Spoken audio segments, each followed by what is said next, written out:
When I was 2 months pregnant, Julian asked me to give his childhood friend a blood transfusion. I refused because I was anemic, but his friends were all saying that I ignored the overall situation. Anne is lying in the operating room, and you're the only one with a matching blood type. What's wrong with donating a little blood? After saying that, several of them grabbed me and pushed me inside.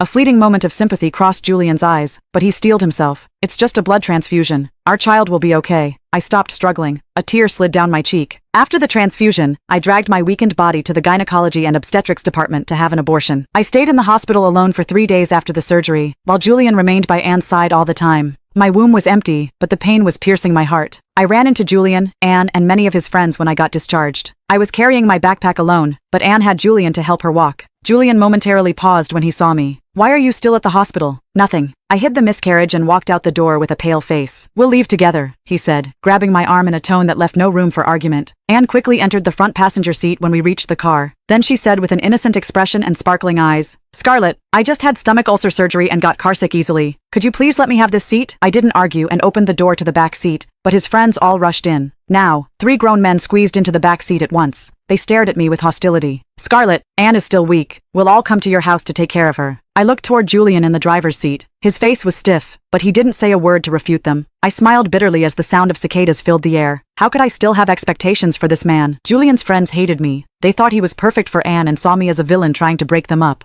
They treated me like a servant in my own house, and Julian never once defended me. Even if I was pregnant with his child, I still had to give Anne a blood transfusion. They didn't even say thank you at the end. They just said it was my honor. It wasn't the first time I'd been mistreated, but it was the first time I'd chosen to accept it without a fight. Fine, I'll head home on my own. I shut the car door and walked off ahead of them. It was rush hour, so I couldn't even catch a cab. As someone who had recently had an abortion, I wandered for an hour in the searing heat to come home. I was greeted by harsh complaints when I pushed the door open. Scarlett, why are you so slow? We've been home for ages. We haven't eaten all night. Come on, let's taste your cooking again. I turned my gaze to Julian and Anne. It was a sweltering summer day, and the air conditioning was off because they didn't want the fragile Anne to catch a cold. Julian sat beside her, fanning her with a paper fan. Despite breaking into a sweat himself, he ignored it entirely and kept fawning over Anne. Sam shouted after seeing I was quiet. Julian, we're all starving. Tell your wife to cook us something to eat.